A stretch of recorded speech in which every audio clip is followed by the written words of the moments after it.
It's John Bowden from Rock History Music. We're starting a new series on experts and authors of the artists we all love, the acts that we follow on Rock History Music.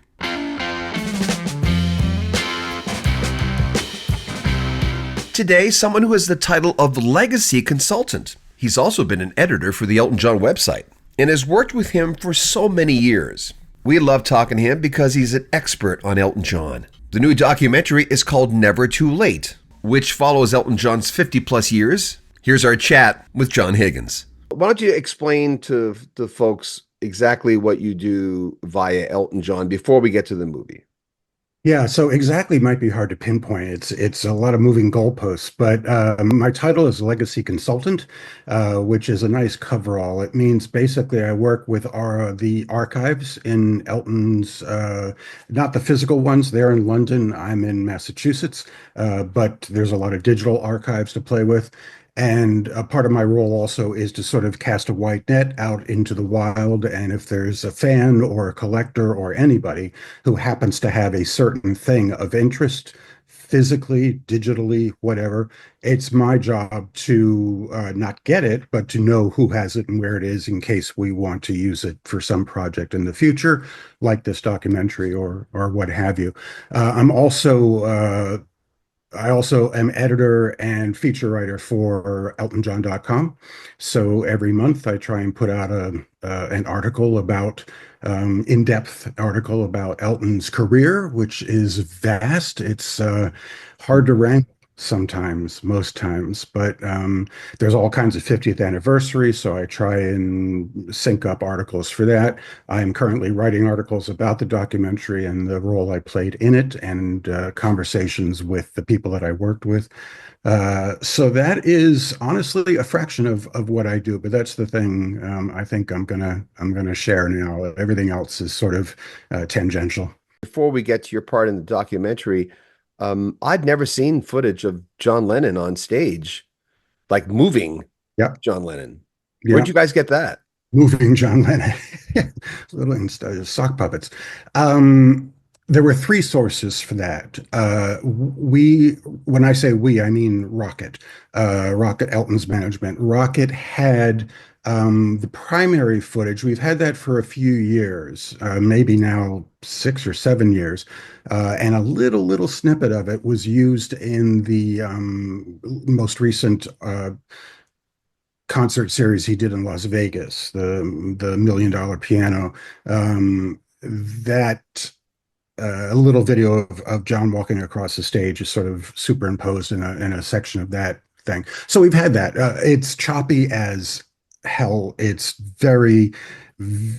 gives you seizures looking at it because it's so choppy. It doesn't sit on one sort of moment for very long, and it's also Super 8, so there's no audio with it. So they, of course, took the audio from the tapes from the concert, some of which have appeared on here and there. And then there were two other sources, three fans walked into Madison Square Garden on November 28th, 1974, with something akin to movie cameras, Super 8 cameras, which were not tiny. Thank God it was fall. I'm thinking it was a cold enough temperature that they could wear a heavy coat and sneak them in under. So the other two angles they sort of tracked down after my work for the project was ended. I didn't work for the whole project, but they tracked the other two down and negotiated a fee for usage, and it's all that we know of in terms of video for that thing. It's great, but it doesn't it leave you wanting just more and wishing that it had been professionally shot, which it wasn't. How do you do a call out for? Well, yeah. So for the Lennon stuff, I think we were already aware that these second and third pieces of footage existed. We just didn't go so far as to purchase them. So we purchased the first clip, that staccato clip that I talked about.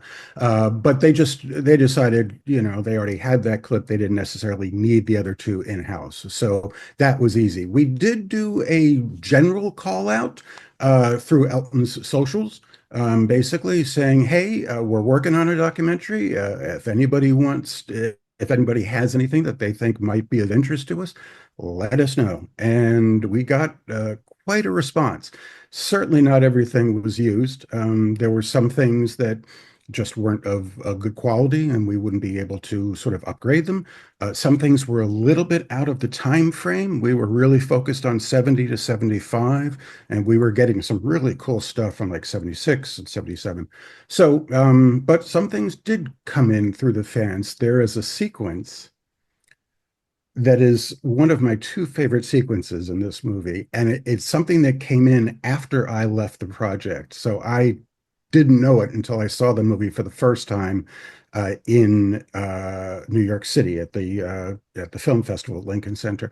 It's of Elton at Boston Garden in November 1974, my first Elton concert. And I had no idea that this footage existed, and it's damn good.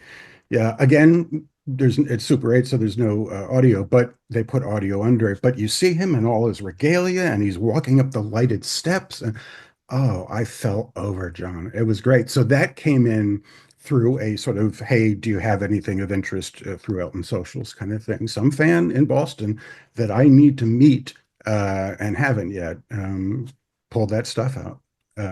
Just amazing. I love that footage so much. Uh, it shows.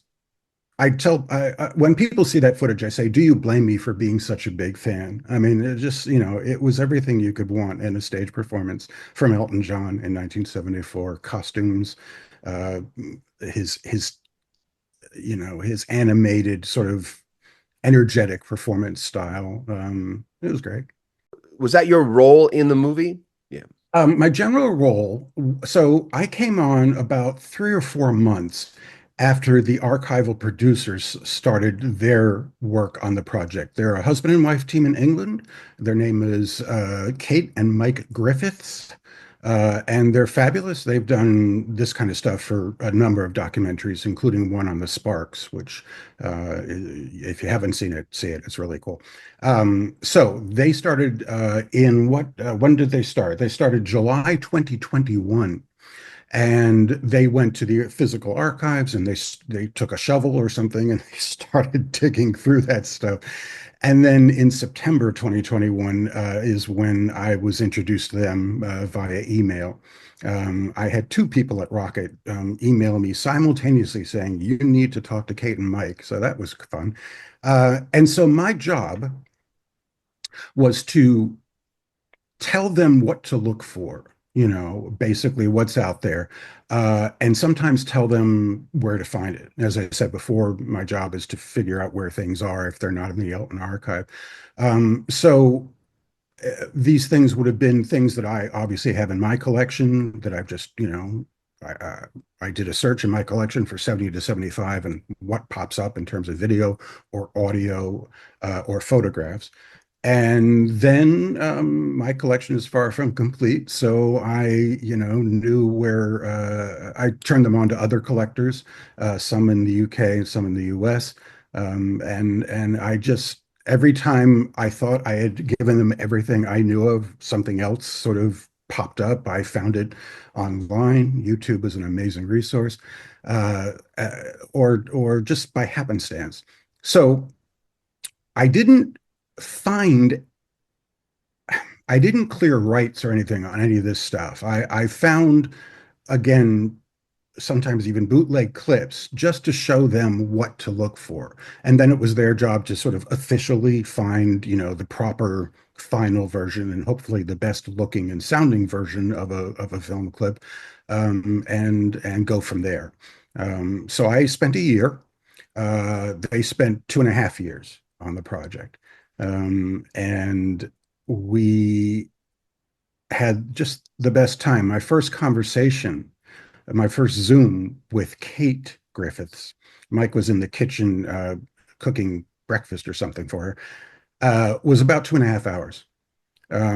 Just as you know, John, I mean, you and I have had conversations, and you think they're 15 going to be 15 minutes long, and they go on for half a day.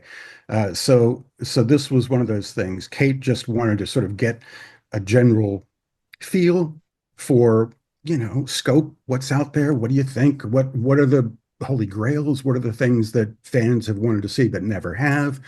What are the things that we want to stay away from because they are things that fans have seen a lot already, so why repeat?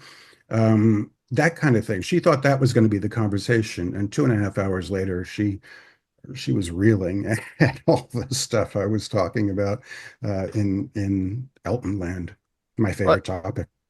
someone on one of the Elton sites saying, "Oh, there's not enough on Goodbye Yellow Brick Road," and I thought, well, there's my first reaction to that was chances are they're trying to even it out because even though that was his masterpiece to most, that and Captain and uh, uh, even though those other albums, I mean, I like the fact that they talked about Caribou enough because that I always find that album and that album didn't hit me. It's funny how Elton talked about that album. And I'm going, freaking love that album, Right. Ticking Grimsby. I love Grimsby. I remember going, what a nice little ditty that song is, you know? Yeah, it's weird when they were having Elton talk about how it wasn't well received, and they put the newspaper sort of headlines up on screen. They were playing "Ticking," the best song on the album. One of the best songs Elton recorded during that stretch. It's just I found that to be ironic, but yeah, they didn't want to lean too heavily on any one album, right? Again, this was sort of the mantra was 70 to 75, and then the farewell tour ending at Dodger Stadium, sort of, those two brackets. And that's the movie slips into 76 a little bit. And then it covers when Elton got sober around 1990, just a little bit, but that was sort of the general idea. So I mean, God knows there's, 11 or whatever albums that came out in that period, and they just didn't want to. They had a story to tell, and if they spent too much time on any one title, it would have other things would have suffered. And there's the Brian Forbes documentary. It's out there. People, you can probably see it on YouTube. And if you can't, the 30th anniversary of Goodbye Old Brick Road has it on one of the discs, Yeah. and it's effing classic, and it's right there. You can't get any more involved in the making of Goodbye Yellow Road than that documentary. David Henschel, when he was talking to me about Gus, the producer Gus Dudgeon, he said, I said, where'd you guys get all those animal noises and stuff? He said, that's all organic. When you hear an animal or a sound effect, that was real. Some yes, some no. Honestly, Gus was not above going to the, I think, BBC sort of sound effects archives. Sort of, I think even radio. Because you do a radio show and you need sound effects. I think the ocean noises in Love Song were from a sound effects thing at BBC. And I always thought the farm animals at the beginning of Social Disease were from those archives, but David would know better than I. It's so important for people to know about Bernie because God knows what would have happened without Bernie. One of the most surprising parts of the film, relative of Elton, backstage at a concert, is saying, can you play guitar? No, my hands are too small. I can't figure out the math involved. Yes. Do you write music and lyrics? What do you write lyrics first? So he didn't know. He was on Elton's staff. He's in the Dwight family, and he didn't know. So it's always a litmus test when you meet a person who isn't a quote unquote known Elton fan. Are they aware that there was a lyricist involved? And Bernie was well represented. Ray Williams could have been a little bit more represented in the film, I feel. He was only represented in that wonderful animation sequence, and the sequence was great. But Ray was involved in the he was also consulting when I was consulting with the archive producers. He was also helpful in saying, here's something that exists, or here's something that I have, or here's a guy you want to talk to that I've been friends with since, 1970, that kind of thing. So Ray was involved, and it's a little bit sad that he wasn't sort of credited on screen. Ray Cooper, the mad scientist, I always looked at him. Have you had interactions with Ray? I have, and I've seen you talk to Davy Johnstone about him, and Davy's take on him is spot on. They call him the boffin, that a British phrase for mad scientist, basically, or I think of Christopher Lloyd in Back to the Future kind of thing. Not quite as energetic off the wall. They don't make him like Ray anymore. They just don't. He's a one of a kind guy. He's a Renaissance guy. I haven't had in-depth conversations with him, but every time I walk away from a moment with Ray, I just really appreciate that he exists, I guess is the best way to put it. He's really fascinating and gets the biggest hand every night. He just does. Sometimes as big as Elton. He just has that presence. When I talked to Jason Sheff, who replaced Peter Cetera in Chicago, he went nuts on Dee Murray. He went, he's, oh my God, Dee Murray as a bass player? He says, oh, and he started going doodle doodle. Then he goes, he showed me all this stuff. He says, I learned so much from this quiet guy. Yeah, Nigel, the drummer, was, the very popular with the female fans, Oh, I and wonder why. what a shock. And had some solo albums out pretty early on in the thing, and D wasn't those things. He was just this quiet bass player standing in the back. But Gus said it best to me once. He said, and this was in the 90s, the mid 90s. I had conversations with Gus, and he said to this day, Dee Murray is the best bass player that I've ever worked with, and Gus didn't really recognize that at the time.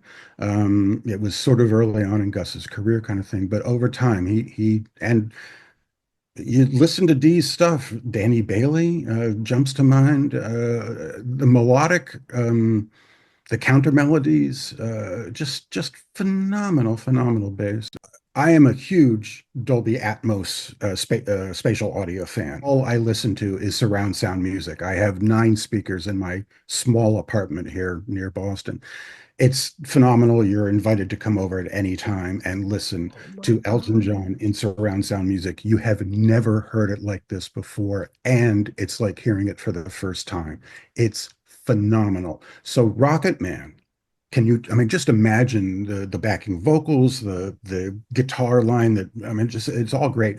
But Dee's bass at the beginning is just so pristine, and it's like he's standing right in front of you, and you go, "Oh my God, that's a part that most bass players wouldn't necessarily think of." Yeah.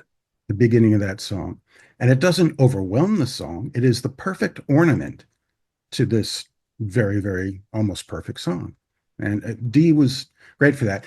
Have to say, Gus also shared that Dee drove them crazy Oh, yeah.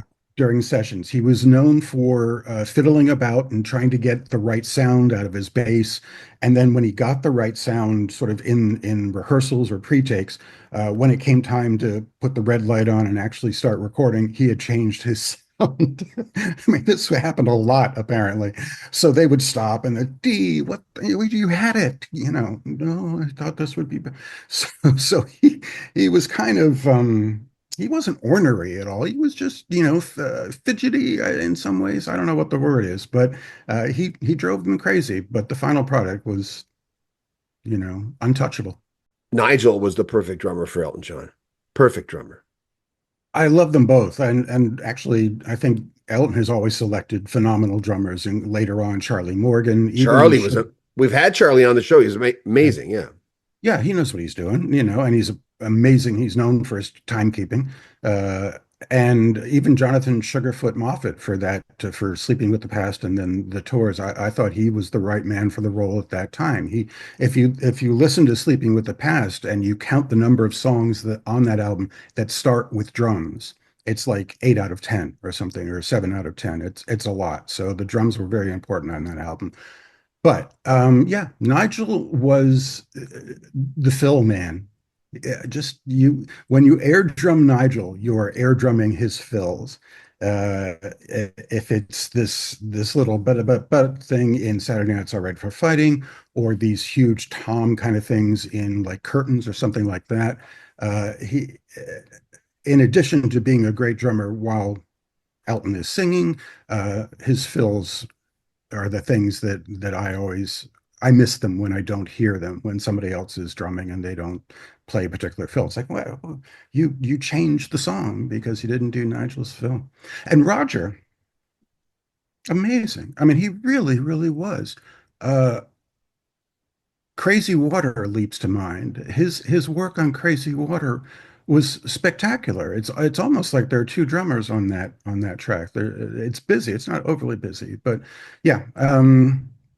But yeah, I can't disagree. Nigel was the right man for the role at the time, and beyond. It's a shame that he didn't play more consistently with Elton, but it was really great to have him back when he came back. The songs that got me into drumming was Don't Let the Sun Go Down on Me, that fill. Sure. Yeah, I mean, how many drummers do you air drum their fills? It's fantastic. To me, it's Lucy in the Sky with Diamonds. There's some fills in there that I just weep when they come up, and I know they're gonna. It's like seeing your favorite scene in a movie or something. You know it's there, you know it's gonna happen, and it still hits you hard. Lucy to me is him sort of being a really tight drummer again during the core of the song during when Elton is singing and so on, and then just selecting the perfect stuff during the breaks. I like the way Elton, and it reminded me, Someone Saved My Life Tonight, how he changes the phrasing, makes the song, what? That song? To me, better. I mean, how could you, that's a masterpiece, that song. Right. Yeah, but there's a lot of room in it, right? So Yeah. there is sort of room to play if you want to. You don't want to step on it, but and especially before the shift into this big thing, haunted by your social scene line. That's when it changes from a quiet Mhm. Nigel's tapping kind of thing into this big harangue. So there's room to play, and you know, it's always interested me that these people create these masterpieces in short order. Again, this is something you've talked to Davey and probably others about. You know, the length of time that you and I have been talking today, they've written and recorded three songs, right? Uh, it's staggering. But I've always wondered, okay, they've had to figure out their parts, you know, really, really quickly.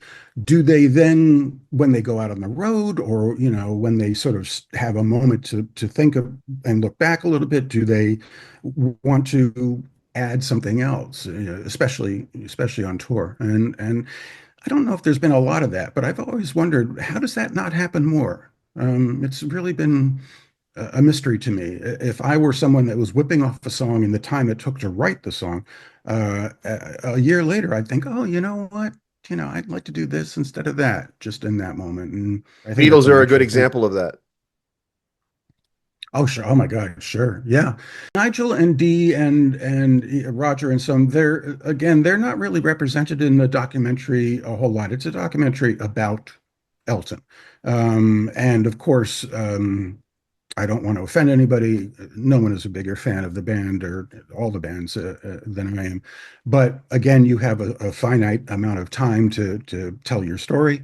And I mean, it's a 90-minute documentary. And originally, the archival part was going to be like one-fourth of the movie, and they were going to do other things for the rest of the movie, more of the Farewell Yellow Brick Road footage, stuff like that. The end result is two-thirds of the movie is archival stuff, which is great. I mean, we really got to show off some of the pieces that we found. But even with that, you can't stop and say, oh, if you say Dee Murray or Nigel Olsson, you sort of got to stop for a moment and explain maybe who they are, you know, that Yes. kind of thing, that a reference.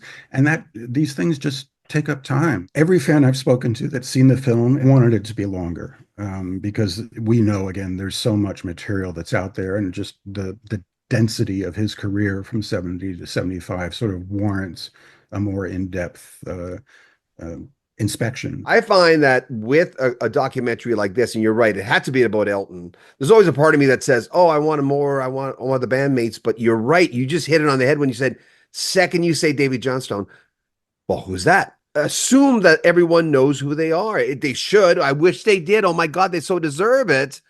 But Agreed. what do you think about them side players being in the Rock and Roll Hall of Fame because they were integral parts of putting these hits together? What do you think about Dee, Nigel, Yeah. Ray, I think there's a Davey? strong case, but it seems to me that the Academy is resistant to this. I think the E Street Band is as a band is in the Rock and Roll Hall of Fame. I don't know if they're the only band, but they're the only one I'm aware of.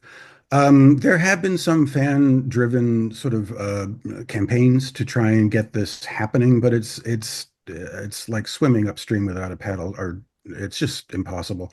So. And then if you put in Nigel and Dee and Ray and Davey, uh, you've got the Ray Roger Pope contingent or the Kenny Passarelli, so where does it sort of, where does the line land? But in a perfect world, oh my God, yes, sure. Um, there are a number of people, sadly, more than a couple of them are no longer with us. But without certain individual people, you and I would not be having this conversation or possibly any conversation. Elton John would not have happened, or certainly would not have happened the way he happened and to the degree he happened. I mean, obviously, the man's talent probably would have taken him places, but the alchemy of certainly Nigel and Dee at the very beginning and the three piece that is so well represented, I feel, in the documentary. There's some great three Yes. piece stuff in there, some of which I had never seen before that I would love to talk about in case people looking at this haven't seen the documentary yet. There's some stuff that I think is worth reviewing. And then when Davey came in, he slotted right in. He was the band didn't change; it grew. So these people all contributed to this thing that I call Elton John, and that I have based my basically my entire life on. Um, Other people, of course, Gus, Paul Buckmaster, Steve Brown. There's a number of others. Each, if that moment or that interaction or that meeting hadn't happened, uh, Elton wouldn't have happened in the way he did, and to the degree he did. But if I can, there's a sequence in the film that is my favorite sequence after the Boston Garden thing that I talked about, where you can't miss him. He's in purple tights and a purple jersey, and he's on stage, uh, sort of cajoling, if that's the right word, the audience to clap along with him. And he's not necessarily at the piano. He sort of goes out to the front of the stage and then goes back to the piano and goes back to the front of the stage and back. He is working the crowd. This is during his encore, and it is Elton the way he was at the very beginning. That I came in 74. I started watching him in 74 and I saw some really amazing things, but I didn't see that.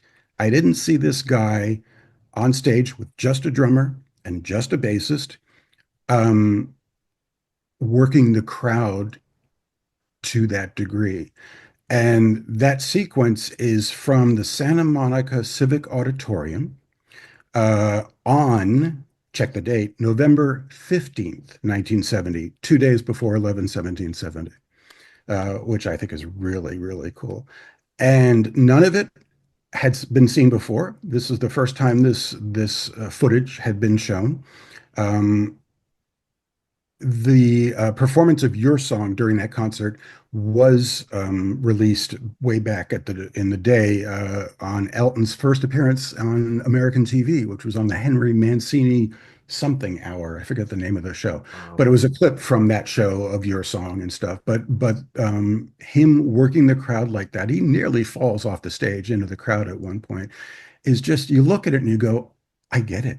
Oh my God, I've heard people talk about, his energy and his ability to work the crowd and this and that, and to see it in real life, just my jaw was on the floor. It was fantastic. Madman was the first album I ever bought, and my first album is actually back there, and Goodbye was the second one. To me, Madman was the last of that earlier sound, and you could hear the future Elton in Madman. I love Davey on Mad Men a lot. And then all of a sudden, Honky came out and Honky Chateau, and I'm going, oh wow, like Hercules. I'm going, what the hell? Yeah. There was something that had happened there. Yeah, Davey happened, obviously. I mean, he wasn't a member of the band during Mad Men, and when they decided to bring him on, part of that decision was Elton knowing that he wanted to go veer off in a different direction. The curves, the dangerous, slippery when wet, the dangerous curves that are involved in Elton's sequence of albums in the 70s is astounding. The lushness of the Black Album, of the Elton John album, followed by the rawness, Americana of Tumbleweed Connection, followed by the lushness again of Madman Across the Water, followed by the streamlined, I'm going to say pop because it's not a dirty word, sound to Honky Chateau and Don't Shoot Me. It, how is this the same artist again? Remind me how one man can authentically produce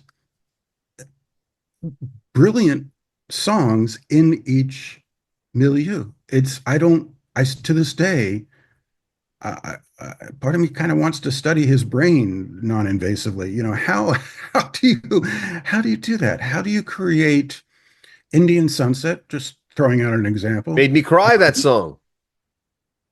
I mean, that's obviously led by Bernie's lyrics more than other songs necessarily are. But to the performance, the arrangement, the structure, the sparseness of it, the openness of it. Less than 12 months later, give or take, ding ding ding ding, honky cat. It's something I've always admired. And I not to sound like an old fuddy duddy, but name me an artist currently. Name me a modern artist that does that. That's able to pivot and pivot and pivot, and again authentically and produce quality material. When I had all the albums again, I started studying the sequence like you're talking about. I remember at one point looking at Don't Shoot Me. I'm Mhm. only the piano player. When I looked at that album, I thought if I would have had that before Goodbye, I would have thought there's no way you can top that. There's something about Yeah. Don't Shoot Me. I find that every single song on Don't Shoot Me, especially the way how it starts. I mean, those songs all sound like hits. That Teacher, I Need You, you know, Yeah. Elderberry Wine Elderberry, sounds like a hit to Elderberry Wine. me. Yeah, it could have been easily the third single. I would have thought of that artist, he's not going to be able to top this. Again, when you mentioned that song to Davey, he perked up. High Flying Bird is an Elton classic. Elton is a victim of his hits. I think there's no argument against that. But when you step away from the hits, High Flying Bird is in the top five, possibly top two deep cuts of his entire career. Every band member that played on it, it's their favorite. It was Dee's favorite before he passed. It's Nigel's favorite, and Davey, it's right up there. The point that you make is, I think, very solid. It's a crystalline, in my mind. Don't Shoot Me is a crystalline album, and again, that's a word I may not be using exactly properly, but to me, it means that yes, each sort of 3.5 minute segment or whatever, however long the song lasts, couldn't have been better. Honestly, in the writing, the performance, the arrangement, you're left satisfied. It's like having a 10-course meal, and every course is like satisfying. You're like, oh, that was real. Yes, I'm looking forward to the next one, but my goodness, that really fulfills me. I think Don't Shoot Me is that. And then how do you produce Yellow Brick Road? Holy moly. How could he get better? I mean, I thought to myself, what? On a double album And a with double no album at that. Uh, some people might. There are a couple songs that might be filler on Yellow Brick Road, but you can still get something fun out of them. So yeah, a double album, follow again months after. I think actually that was recorded, I think a year after Don't Shoot Me, because They went to Jamaica to try and record Yeah. Yellow Brick Road, and that was 6 months after. They were sort of on the 6 month turnaround. You record, tour for 6 months, record, tour for 6 months. That was sort of the pattern. And so they went to Jamaica and it failed. And then by the time they were able to get to the chateau, it was a year after Don't Shoot Me. If you're Elton, if you're the writer, Elton's mantra of I don't look back, I always look forward served him very well back then. Because if he had looked back, he's, oh my God, how can I top Daniel? How can I top High Flying Bird? How can I top the grittiness of Midnight Creeper? How can I top the balls out of Have Mercy on the Criminal? And Elderberry Wine, which he used to launch. That was the first song in the set of the tour that followed Don't Shoot Me. So that counts for a lot. I would have, if I don't write this kind of stuff or any kind of stuff, but if I were Elton, I would have maybe froze and said, "No, I can't. Yeah, I have reached I can't possibly." And I gather that didn't bother him. He just plowed forward and put out this amazing body of work, which was the first album that brought me into the world What, that I Goodbye? yeah. It wasn't the first one I heard, but I honestly wasn't a fan of the Black Album or Madman when I first heard them. I was a teenager. I was not listening to lush music in my life, and they just didn't talk to me. And then I discovered Yellow Brick Road on a friend of mine's beautiful stereo with Koss headphones. To this day, Koss headphones. Yeah. Koss headphones. I mean, they were stellar, right? Uh, and this was not in a radio station or anything. This was a friend of mine's apartment, and I had the trifold in front of me, and I was reading along. And by the end of side one, my life had changed, and I knew it at the time, Yeah. which is really rare that you recognize that. But I knew, oh my God, something's different, um, and I just started to soak up his stuff. So Yellow Brick Road is special to a lot of fans, and that's the reason it's special to me as well. Before I was a fan of Elton John, the two artists that I loved the most were John Denver and Alice Cooper. And Wow. you Talk about different roads. and on side one of Yellow Brick Road, you have John Denver, Candle in the Wind.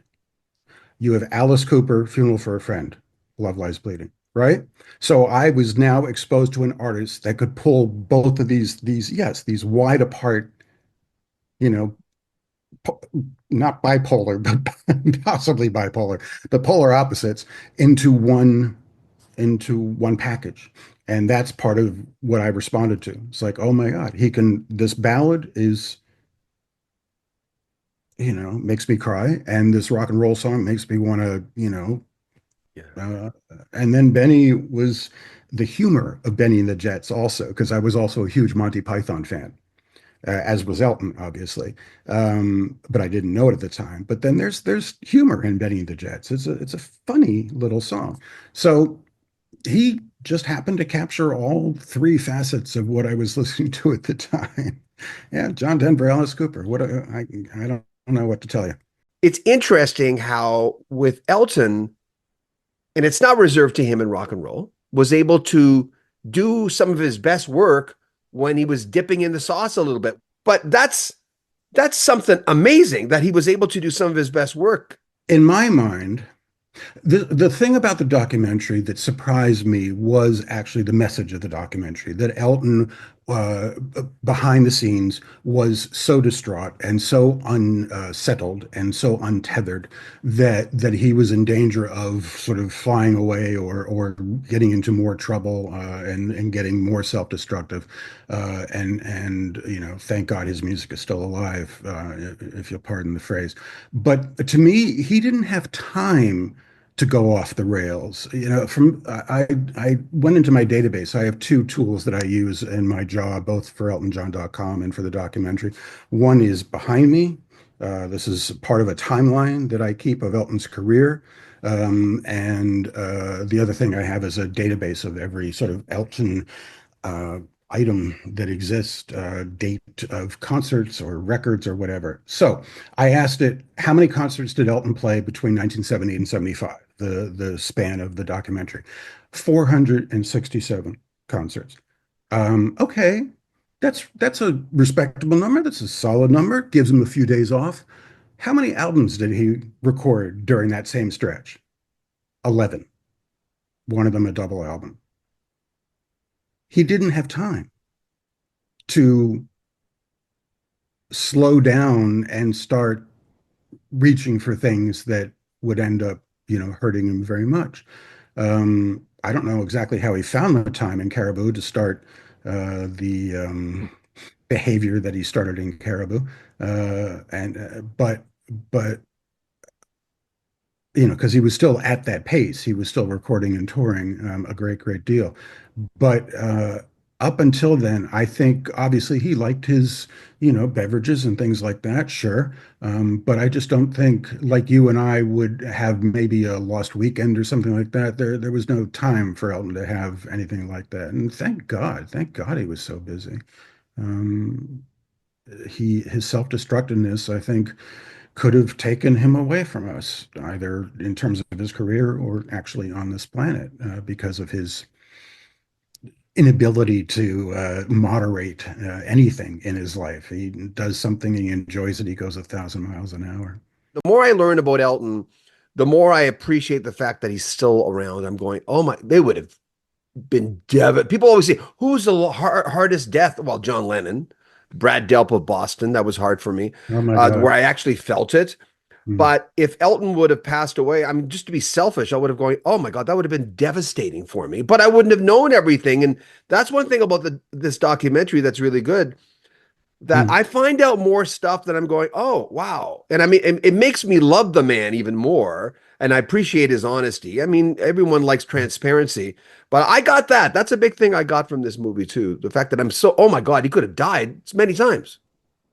Yeah, it's freaky to think that while you and I as fans are having just the best time and getting such positive vibes from his product or from his shows, obviously, uh, you have to, it's like Twilight Zone. You've got to recalibrate your perception of this human being that Yeah. you during that time.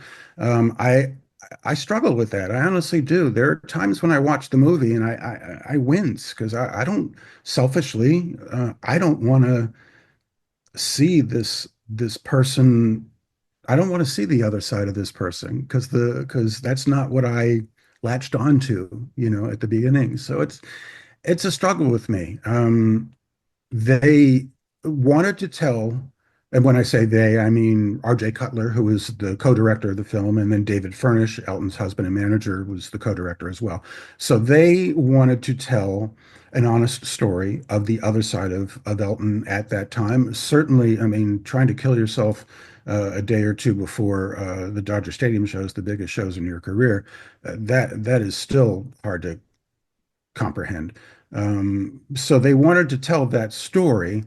Uh, I would have, it's hard for me to see these things through a normal person's eyes, the eyes of Yes. a person who isn't a mega fan. That's just not my perception. When I saw Rocket Man, the movie Rocket Man, I had to pretend that I was watching a documentary or a quasi documentary about Robert Plant, an artist that I know his work, but I am not tunnel visioned on it. So that sort of helped me perceive it from different eyes. This documentary, I didn't do that. So I have no idea how an average person would see this film. Thinking of how an average person would see this film, I worry maybe that they didn't quite get the good stuff a little bit. I feel maybe they spent a little bit too much time on the disaster part or the him sitting backstage at Dodger Stadium just looking like a steamroller had just rolling over him kind of thing. I they didn't explain they didn't show all the albums in the documentary. They didn't have like little icons of the album covers throughout the documentary. The only two Billboard top chart graphics that they showed was Whatever Gets You Through the Night and then Captain Fantastic being the first number one album in the world at the time. So I just don't know if the context was balanced enough. He was, yes, behind the scenes, a disaster waiting to happen, and eventually did, but he also had, yes, he was popular, but it was more than that. He was again projecting to fans this wonderful, brilliant, energetic, humorous, uh, talented AF person. Was there enough of that in the films? I think Elton is has been peeling off sort of layers over quite some time, maybe starting when he got sober. He started to sort of be a little bit more honest about how he was feeling in times in previous phases of his life. And then the movie Rocket Man sort of, dipped its toe in the water, forgive the pun, with the scene of him going to the swimming pool. That's something that Elton had talked about humorously for actually many years, but to see it represented in front of you. So I think Elton is open to that, and I think David, encourages that. I'm sure along the way of Elton's career, people, if there was any danger of him revealing his other side to the public, I suspect there were people that were not enthused about that idea. If I were in charge of a person that was making that kind of money, I would not want them to hit the brakes and say, "Oh, I'm a wreck." The movie is another chapter in his. I mean, he did it in Me also. He in his autobiography, he spoke about a lot of the inner demons that he's been facing. Starting, I mean, it all starts with his upbringing, like what a shock, like all of us, and his parents, and he's always sort of talked about his father in a certain way. It's only in this movie that I think he's talked about his mother in less than a flattering way, which again, to me, it's just another sort of it's a process. Obviously, I don't know if it's over. Who knows? I can't say one way or the other, but to think that this man is playing in front of, what is it, 125,000 people over the span of 2 days in Los Angeles, less than 24 hours before being wiped out by pills and falling into a swimming pool. Um, this that sequence in the documentary is I think so well done. The animation where Mike Hewitson sat by his bed and stayed up all night with him. I didn't know that story. This is the first time that Mike Hewitson has ever spoken publicly about Elton. And he asked Elton if he could. He asked Elton for permission. Elton said, "Oh, of course, go ahead." Um, and so I've always known of Mike Hewitson, but I didn't know much about him or what his role was in Elton's world. And to think that he was the guy, he was the best friend, he was the buddy that sat beside Elton's bed in Los Angeles, while Elton was slipping in and out of consciousness, honestly, for the evening. I just thought that was so sweet and tender. That sequence melts me. And John Lennon gets on stage, and yeah, I take it it's Davey that plays the beginning of "I Feel Fine" by the Beatles. Yeah.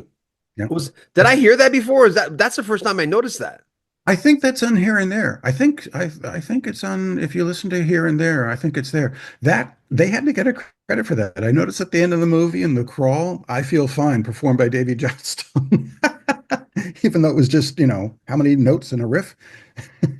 Captain Fantastic album, to me, I think that might have been the fourth album I ever bought, and I only stuck with Elton. That's the weird thing with me. I mean, I didn't buy like a Madman and go off and buy a Led Zeppelin album, even though I love Led Zeppelin. I stuck with Elton. I was I mean, I was there. Like I couldn't get enough of this guy. I remember going, this guy knows me. Well put. Yeah, I have to admit that my affinity, my collecting of John Denver and Alice Cooper suffered greatly once I discovered Elton John. Let's put it that way.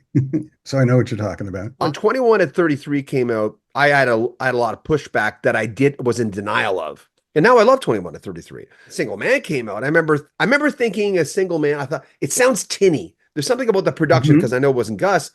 And I remember going to something kind of, where's the bottom end of this album? And I loved Elton so much that I still loved it. Yeah. And but that I wasn't in denial of that one. I remember going, that's such a fresh take on Elton John. I loved it. But when a victim of love after that, I mean going, what the hell? It And I really still tested your, yeah. listen to Victim of Love now and then. Yeah. But 21 to 33 has a soft spot for me now. I kept going, I hate Little Genie. I played Little Genie on the radio by Elton John in 41 years in radio, probably more than any other song. Oh, That I, wow, John.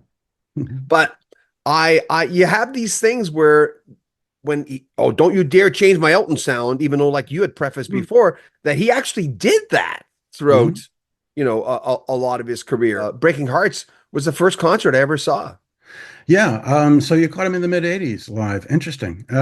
with Dee and Davey, which Right. was nice, and Nigel.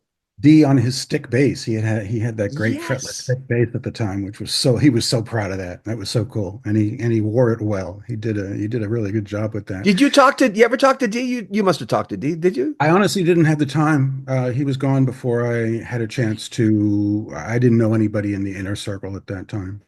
So I But never what really. about Paul Buckmaster? If you talked to Gus, did you talk to Paul Buckmaster? I became good friends with Paul. So yeah, and he died on my birthday. The son of a gun. Wow. I learned about it the next day, but he died on November 7th, which is my birthday. And he shouldn't have died. If you know the story of actually how he passed, it's frustrating. He should have basically taken better care of himself on the day. The man is a stone cold genius. I just put him in the present tense because he will forever be a stone cold genius. Paul Buckmaster did things, and I'm not the first to say this, that no other string arranger did. And still, no other string arranger really does a whole lot. I mean, some do. Paul arranged from the bottom up. Most strings tend to arrange from the top down. Paul arranged from the bottom up because he started as a cellist. His background was he went to the Royal Academy of Music for cello. So that was his reference point, and it shows. If you take and his arrangement on Drops of Jupiter by Train, which he won a Grammy for. When I heard Drops of Jupiter, I remember going, they're copying Paul Buckmaster. And it was Paul Buckmaster. Exactly right. Yeah, God bless them for hiring that man and letting him have his Grammy. Paul was a really interesting guy. I know a number of people who love Paul and miss him dearly and are cry when again with Atmos, his arrangements are in the rear channels, so you hear them much, much more clearly. Yeah. And I sit and have Paul days sometimes when I just play Paul arrangements and I end up in tears, both because of the emotion of the music and the loss. He was fascinating and wonderful and glorious and sweet. I've done a couple interviews with him, and they were so fulfilling. But he was also a master of information and Mhm. the sharing of that. Did he ever tell you what his favorite Elton arrangement was? Yes, although I wonder when people do that, you always wonder, are they just in the moment, right? At that Are they moment that they're talking talking to today? it. Yeah, exactly. Right. I mean, like you and I are, we might have favorite songs, but we also might have some that move up and down the list at any given time. So, there was one time that I talked to Paul. I think it was like the first or second time I talked to Paul when I asked him what his favorite song was that he had done. Surprising to me, mentioned the original Gray Seal, uh, which was recorded during the Elton John album, but didn't make it onto the album. But he was particularly fond of the mallet drums that happen in that arrangement, which are you really got to listen for them. I think, especially in the stereo mix, they are Mr. Atmos. They are more pronounced than the Atmos mix, but they're there. And he just thought they were evocative in such a way that of what he was trying to communicate, what he thought that song meant lyrically, and what he was trying to communicate. So that's what he said at the time. I was busy talking about "Come Down in Time" and all kinds of other songs. So you end up no, Paul, you're wrong. Your best arrangement was Come Down in Time or One Horse Town or whatever. Elton's talked about Winifred since day one, almost. In the early interviews, he's talked about this person named Winifred Atwell. When I first heard the name, I didn't know what a Winifred was. I didn't know if it was a male or female name. I had no reference point. She was not popular at all. I mean, she was not even known in America. She was known in the UK, which was surprising because she was a black female, and yet she went on TV, and she was one of the only black female musicians to play on TV at the time she did. So that sequence that is in the movie, the documentary team, Kate and Mike Griffiths, think that that is actually the exact sequence that Elton saw as a 7-year-old, 8-year-old, whatever the year was, as a boy that started to change his life. And to see her play with this huge smile, and she's just joy personified, and she's not looking at the keyboard, and she's just pumping out this wonderful stuff. She is a stone. She's no longer with us, a stone cold mistress. And I am waiting for the documentary on her. I think that would be fascinating. As concerning the film, what's the Holy Grail, the Elton Holy Grail that you weren't able to find that might be out there? Yeah, right. If only. There's more than one, and the easy answer is the first Troubadour show. There's always that short clip of 60 years on, and uh, how on earth did they only film 120 seconds? They must have filmed more of them. But that's not my answer, because that's an easy answer.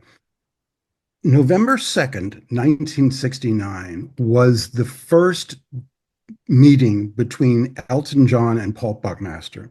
So Elton had recorded and released Empty Sky. It had not done much. And the story is that Steve Brown said, I'm not the man to produce your next album. You need to find, and so they went to the arranger of Space Oddity before they went to the producer of Space Oddity. They went to the arranger. And they met at Ronnie Scott's Jazz Club in Soho because to his dying day, Paul Buckmaster was a fiend over Miles Davis. He adored Miles Davis. He could have written treatises on Miles Davis. So he was at a Miles Davis concert, and Elton and Steve Brown, on schedule, this was not an accidental meeting, this was an arranged meeting, met with Paul Buckmaster at Ronnie Scott's. There's a video of that show. It's on YouTube.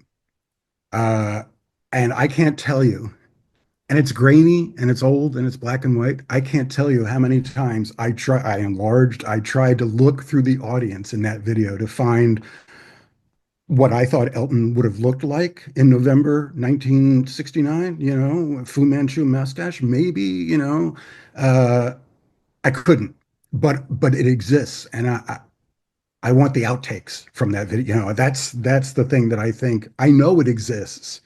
The Troubadour, I think I know it exists. I don't have proof that it exists, the extra footage.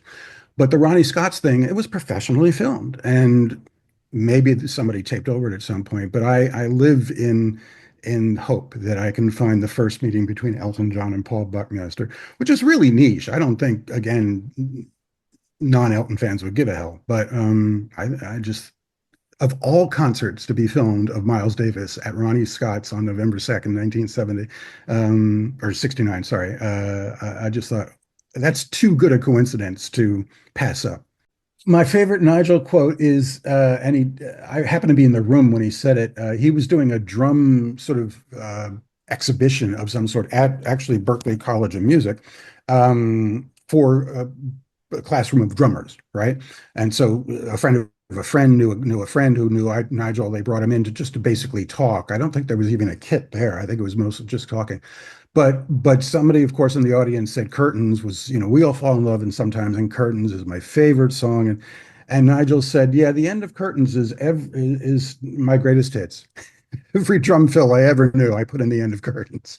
If you want to donate to the channel, there's a PayPal link at the very top of every video we have. Also, if you want to join our Patreon, there's a link at the very top. You'll get early access to all our videos. And a swag store. Yes, we have one where you can get rock history music and all the clothing that goes with it with those great logos. Subscribe to our channel, share our videos, comment on them, and like them as well. I'm John Bowden. This is Rock History Music. Take care of yourself.